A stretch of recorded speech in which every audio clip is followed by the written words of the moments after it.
Hey everybody, welcome back. It's been a little while. Been kind of busy. Have you seen that new Suika game on Switch?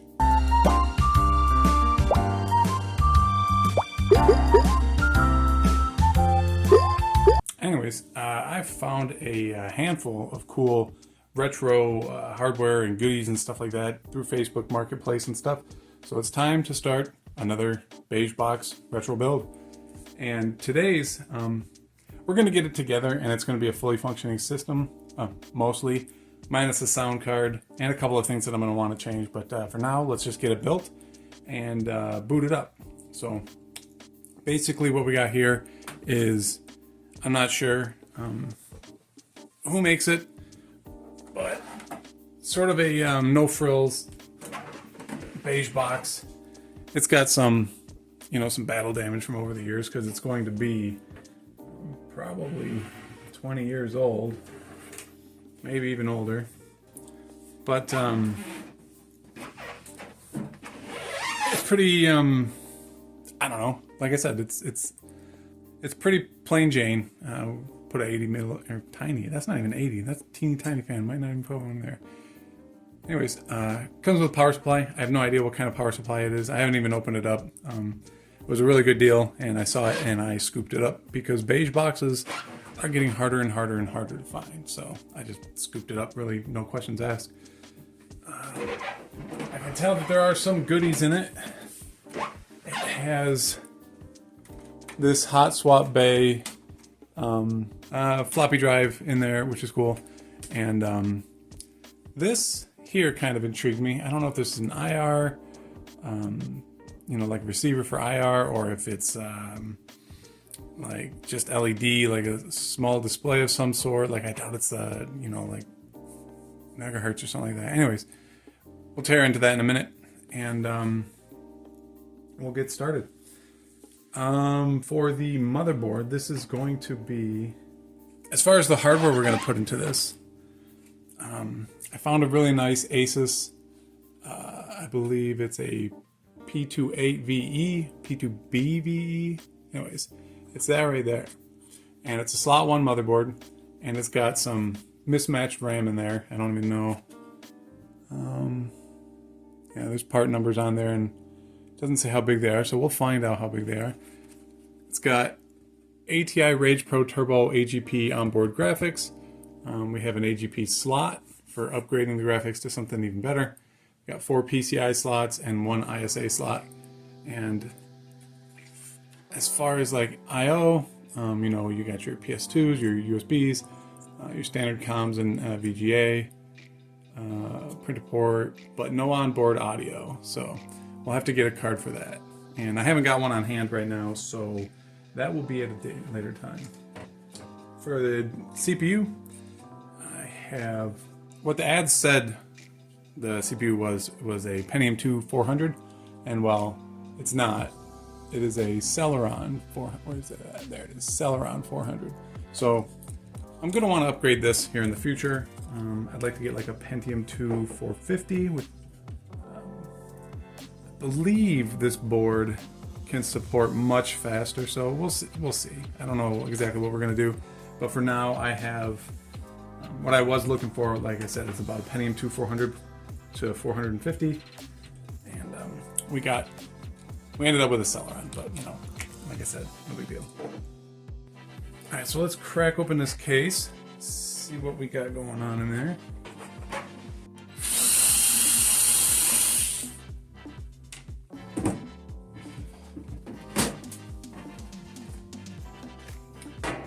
So oh hey, I don't know how I didn't see that. We have some sort of IDE hard drive in there. Well, that's actually pretty awesome.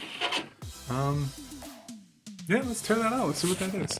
Oh, we got like an HP screw in there. Wow, there's a lot of mismatched screws in here.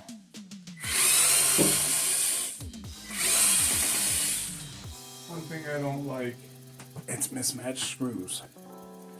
Oh, we're not gonna worry about the other side. Okay. Get this oddball screw out of here. There we go. there was one screw holding this in. I wonder if this drive will even work. What do we have here? We have a Fujitsu something or other, made in '99. Oh, it came out of a Compaq. There you go. There we go. It's a 3043 AT, 4.32 gigabytes. If it was the 3084, it'd be roughly 8.5 gigs, all the way up to 17.3 gigabytes. All right, so let's explore in here a little bit more. We got, of course, got our ribbon cables for like the printer port, which our motherboard has one built in. I don't have to worry about that too much. And we have two COM ports. Again, the motherboard has one of them built in. We could plug it. We can plug one of these in. Power supply has no sticker. I can pull that out and we can see what we got. And then, we got toy in the bottom. You got your plethora of cables, or front panel stuff. Come here. Nothing looks like it goes up to our, what I think looks like an IR. So let's take this front cover off and we'll see if that thing does anything at all. So no, there's nothing on this side over here that corresponds with this thing here. So this is probably some sort of feature that this case didn't come with. No big deal. This all the way out, probably.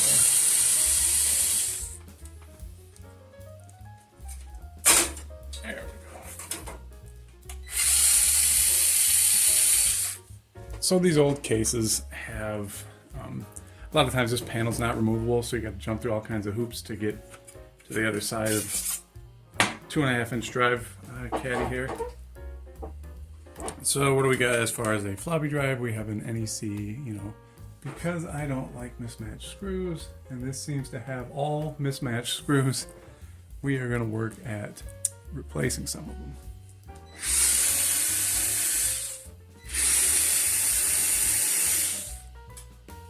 Yeah, it looks like there's just these screws all over the place. And somebody along the way has lost them. Yeah, I bet you'd do away with a lot of that vibration noise. Yeah, absolutely. That opens things up in there, huh? How does that work? What is... This fan is floating.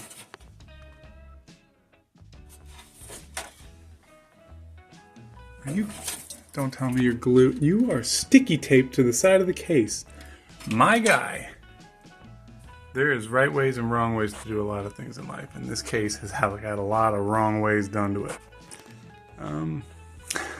So let's. I'm gonna right that wrong here. Wow, that is some very sticky tape. Stay up there. Just stay out of the way, please.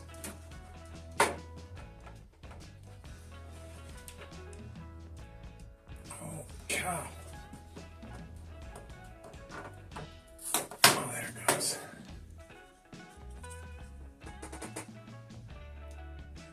Oh, I see what's going on here. There, it looks like there used to be some sort of probably a plastic caddy that goes around this and then hooks into these, slots there. So we'll figure something out because I do want a front fan. So let's pull this out and see what brand it is, just for excitement's sake, and we'll see how much power it has. If it's a 200 watt or 400 watt, it's probably not going to be very high.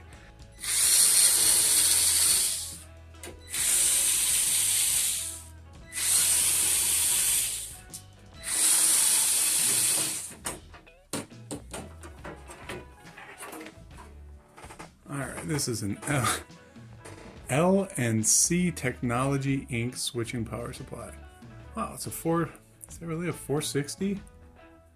We got 36 amps on the 5-volt rail, which is really nice. Nothing exciting. It says Intel Pentium 4 and AMD recommended. That's weird. All right, I'm gonna go blow this thing out, make sure it's clean. Well, that was uneventful. I didn't see any dust come out of this thing. It was really clean. So let's slap it back in there and we will get this build underway. Maybe I'll leave it out for now. We'll start the build now. No, do that. Oh no, we have one more thing to do. So I don't know how long this has been on here. It's an aftermarket cooler. At least the fan is aftermarket cooler. The hold down is after, Cooler Master as well.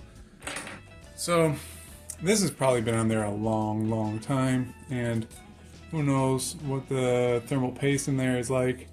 So we should clean this off. So let's do that. All right, slot one CPU. Pretty simple to get these apart, at least simple on paper. These little clips here, the few times that I've done this, these are always really hard to do. They're really thick black ones. I've shown you how to remove these before on my channel, but this one, at least when I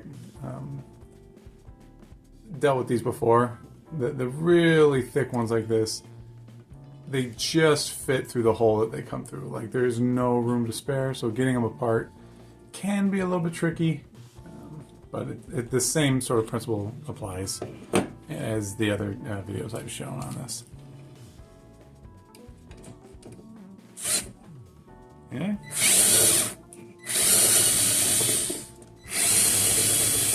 I'm going to clean this fan off too. That's the only reason I'm removing it.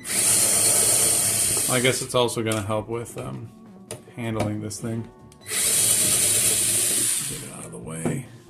What we're going to do, and like I said, this is really no different than any other one of these I've done. We're going to squeeze those two tabs together, and then you really got to kind of work it. Like, I'll show you. It's, like I said, I'm anticipating this being difficult to do. So, grab that. Pinch them together, and then you kind of work it back and forth. And I can feel it with the other thing, on the other side. I can feel it coming through. Like we're starting, it looks like.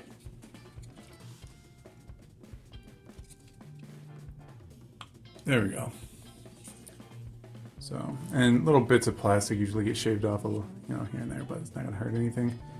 Kind of work it through some more. However, there we go. See, just like that. And then do it to the other three. It'll come off, and you'll be ready to go. See you in a minute.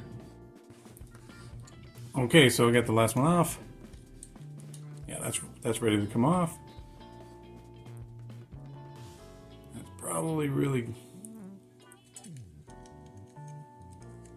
Yeah, it's definitely gonna have some old heatsink thermal compound on there. It's probably been on there for 20 years. So I'm just twisting the two in opposite directions, trying to break that bond.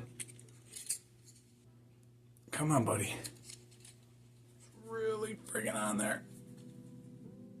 All this for a Celeron that doesn't make a lot of heat anyways, I don't think. So sometimes you can freeze these to make the old compound on there brittle. And so it comes apart. I might just try that. Wow, that is... I can feel it twist. Such a small amount. But it doesn't want to let go. Okay, I got it apart, and I wasn't recording, and it was kind of violent, actually. What I ended up doing, wow, look at that, and this thing is still hot. I heated this up, and you can kind of hear it going over there with my hot air station. I mean, I didn't get it so hot that I couldn't touch it, so I didn't harm anything. So. Well, that was cute. But that is no longer... Like, I'm sure it was working okay, but I think this is going to be much happier having removed the stuff that's on here. That actually looks like a sticker. What is on there? Is this the do not... Is this the remove before you use sticker?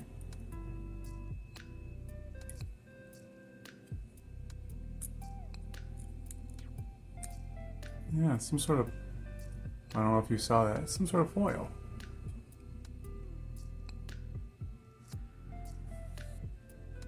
I hope this isn't supposed to be on there and I'm ruining something here.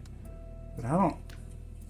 I've had a couple of slot 1 processors. I actually had a slot 1, I think I had like a 233 Celeron that I overclocked to like 400.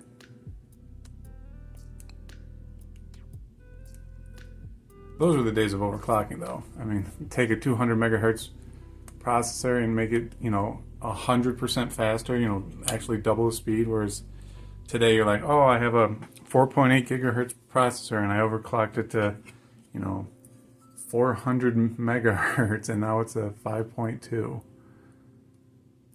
I got 3% better scores. Okay, well this is crazy. I'm gonna peel that off. I can't believe that that's on there. I'm gonna look this up and see if this is how it was supposed to be. It doesn't make sense to me that it would be like that. Okay, I just thought of something. I have a new inbox Cooler Master slot 1 cooler. Let's look what it's got. So,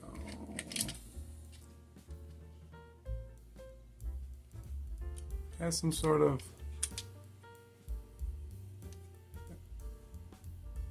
And it's like thermal. Oh, that seems awful. It's like a metal well, there's no instructions in here. Well, I don't know. That's weird. That sticker was weird. Under the sticker is, writing and stuff. So, and I don't see how that was doing a good job through a sticker. I mean, it was foil sticker, so I don't know how much that actually holds back. Anyways, in the comments, did I just ruin... did I just harm this in some way? Probably not. But let me know in the comments if you know, because I don't remember that ever being a thing on my old systems.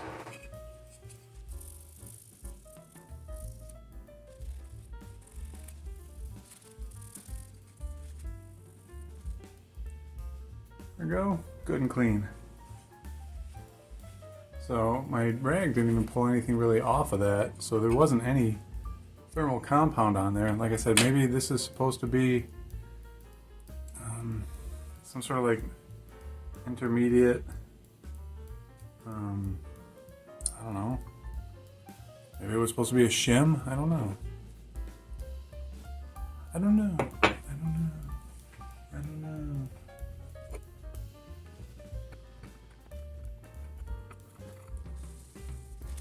It has like a weird like sticker residue under it. This had to be this can't be right? So it had sticker residue and then some sort of like thermal interface like compound, and then it had an aluminum sticker over it, and then it stuck to the CPU. That can't be right. Yeah, look at those boogers. Oh, you can see where any kind of the moisture dripped out of it, over the years. Oh, this stuff is getting down to the...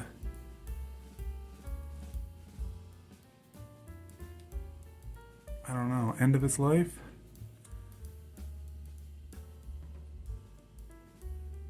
Oh, it's separating.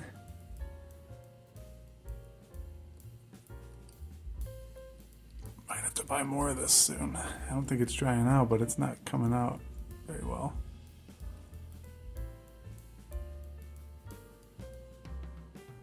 That's probably enough. Alright, I'm gonna do what's called a pro gamer move, because this is so thick. I'm gonna kind of spread it out, help it. There we go. Pretty decent coverage, even though most of it came off of here. little, I mean, I don't think it matters, but I did notice that the T was at the top. So we're gonna do that again.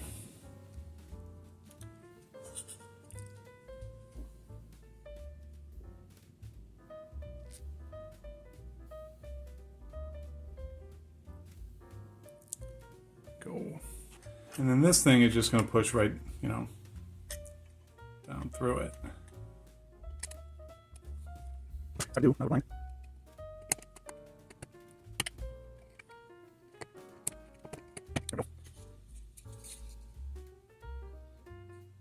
And it doesn't look like we squeezed out a whole lot. I'm sure there's gonna be some around the edges in there. Yeah, there we go. Good times. There we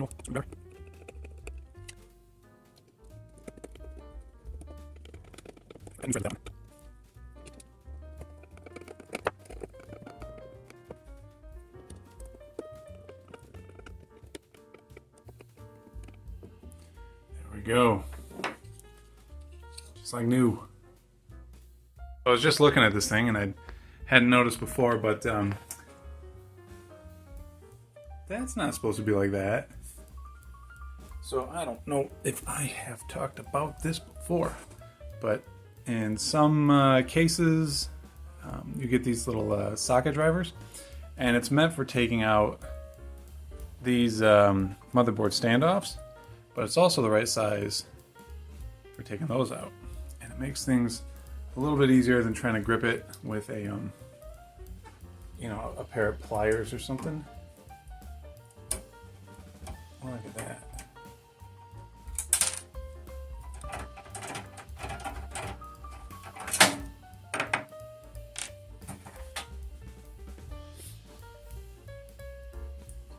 Alright, so let's slap that motherboard in there. I'm looking at our standoffs, and it looks like we're missing one right here, which would be nice to have because I have, you know, a spot for it. Oh, that would be nice to have one there as well. I'm sure I have a set of these.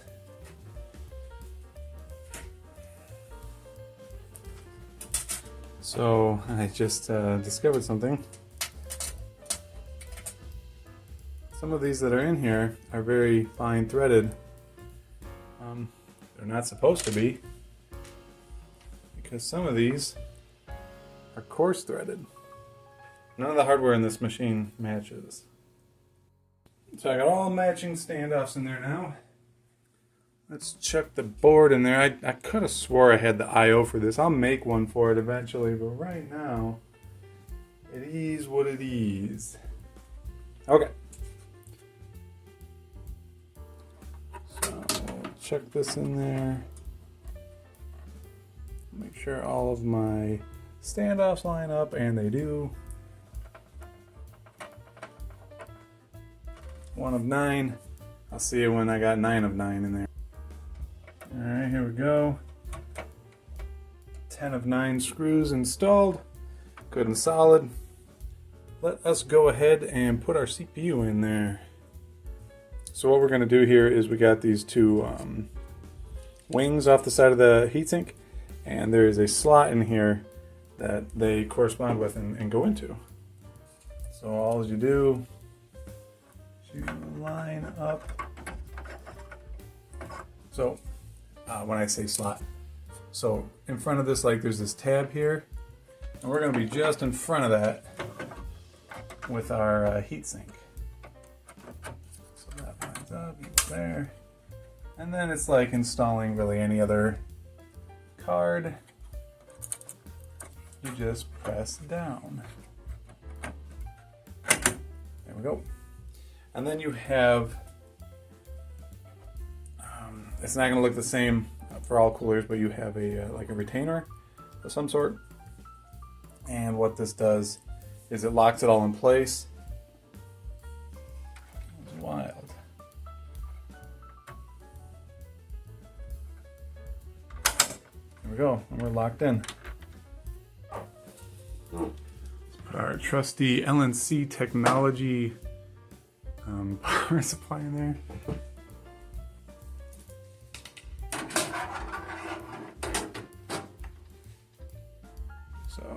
like I talked about in another video, or did I? Anyways, catch everybody up to date.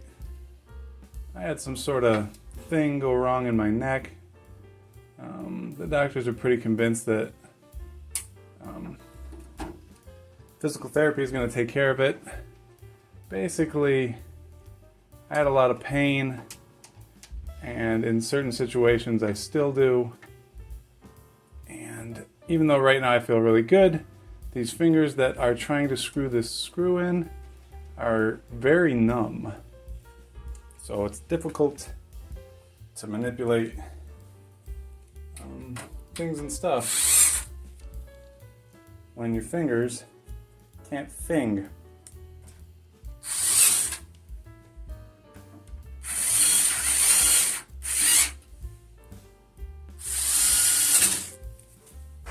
So, if I remember right, this was... What is in there? Was this... Did you go that way?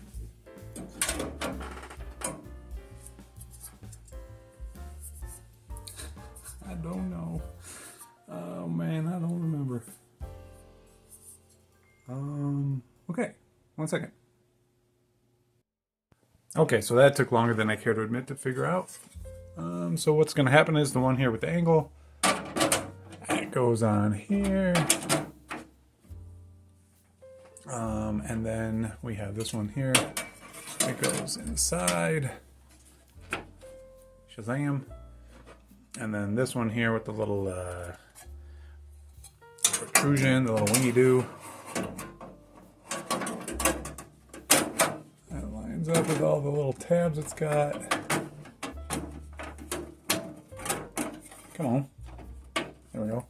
And it goes like that. Simple. Simple. So I'm going to get matching screws and put these all in. Make sure this looks a bit respectable. And then we'll put some drives and stuff in it. Alright, matching screws. I even put some in the front of the case here where there used to be screws. And now everything is super solid. We're not going to have any kind of rattles or jingles or acoustics that we have to worry about. So let's toss our floppy drive back in there. I should just push straight on actually. There we go.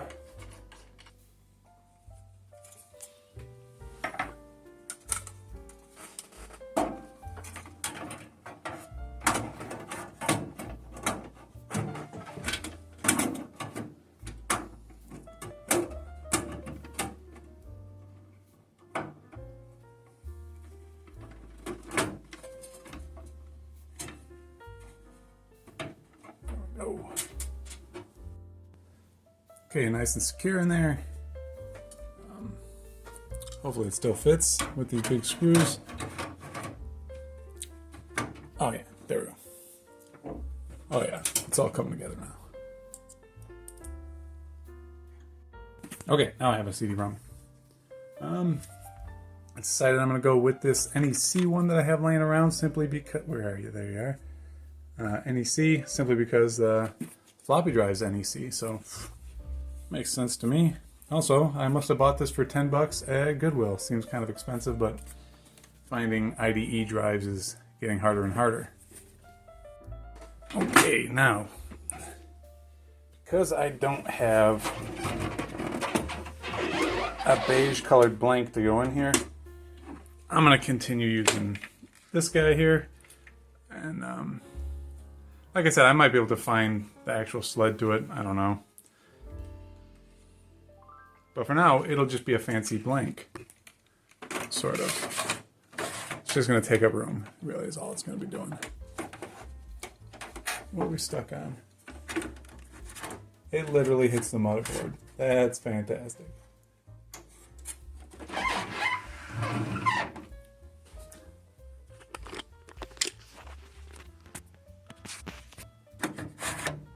Right there.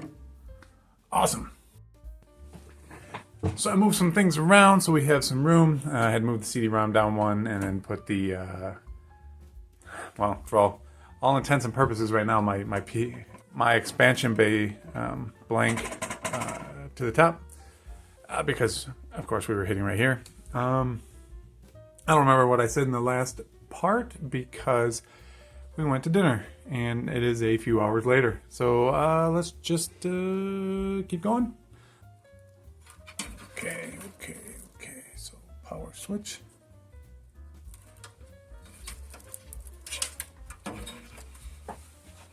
Is first.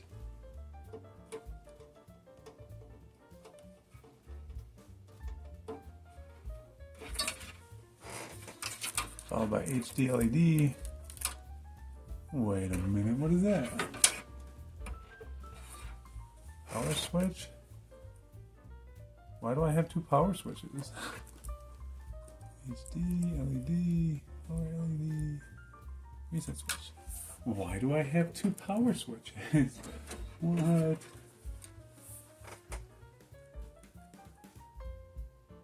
Yeah, see that right? Power switch, power switch. What?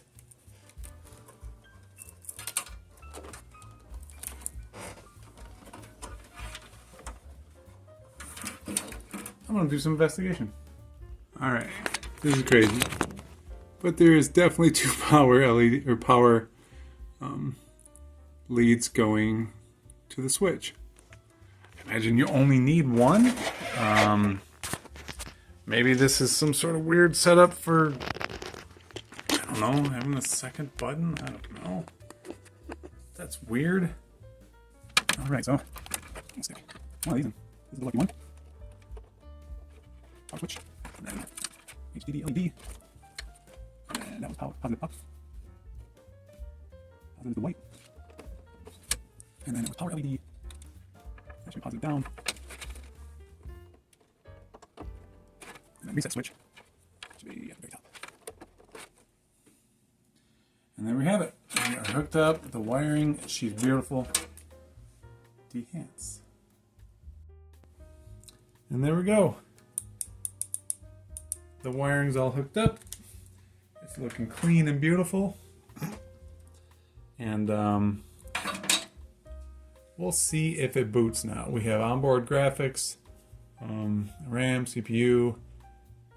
There's going to be no audio because I'll come up with an audio card later. Let's flip on the main for the power supply. Hopefully nothing blows up.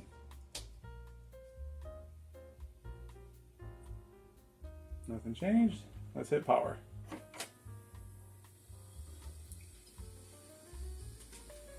There we go. All right. Ooh, that's a lot of stuff. We have, wow, 95 megs of RAM. So, probably 96. So like 64 and 32 megs? Yeah. Default configuration. Oh, the battery's probably dead. We should change that. Okay.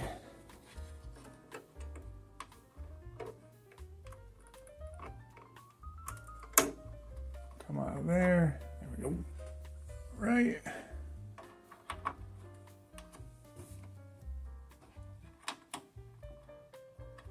Yeah. There we go. I wonder if there's anything on that hard drive. I wonder if that hard drive works. There is stuff on the hard drive, Windows 95. That was not the drive to this board, though.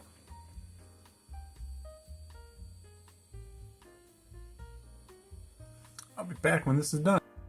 Alright, we booted up. Everything seems to be working. This is just a fresh install of Windows 95. It looks like they customized it a little bit, you know, mouse pointers and fonts and stuff like that, and then promptly shut it down because there is nothing in this. Huh. Where's the games? They're there. And they only did, really. I mean, don't get me wrong, Space Pinball is freaking awesome. But I got no audio and stuff right now. Okay, so is there anything I wanted to do to this for right now? I think that's about it. Okay, so that's gonna be about it for the build. We're almost done with it. There's a few things that I haven't been able to do, or that I want to do. Number one, I want to put some matching RAM in there. I do have some RAM laying around that are matched, but I forget how much is on these sticks here. I might chuck those in later. I want to put a set of video. Well, I want to take the Voodoo 2s out of our Pentium 3 system down there, our double everything Pentium 3 system. I think this is going to be a much better platform for two Voodoo 2s in SLI mode. I want to get that Celeron out of there, and I want to get like a Pentium 2 450. So I'm going to keep my eyes open for that. And then I want to finish really all of this up. This hard drive, I don't know how long that hard drive is going to last. I mean, it might be on borrowed time, or it might last for another 20 years. Who knows? So we might get something a little bit more reliable than a, what was it, 4.5 gig, 4.25 gig IDE drive in there. And then I want to get an IO plate for it. You know, I'll probably make one. And this, I'm not sold on this. This is just here to take up space. Maybe I can find an actual hot swappable drive bay for it. More than likely, I'll get one of these or print one of these and stick it in there. So I want to run Windows 98 on this, so I'm going to install that. And other than that, I think, like, you can hear the fan in there. I don't know if it's a power supply or if it's the CPU cooler. It's kind of awful. I want to replace that and, you know, find out where that noise is coming from. But that's for another day. As for now, I'm kind of happy to have another beige box in the arsenal of beige boxes. I got the Pentium 233. I got the 486. I got the Pentium... what was that thing called? The IBM Net Vista. I think that was a Pentium 3 800. So, yeah, the beige army is growing by the day. I like it.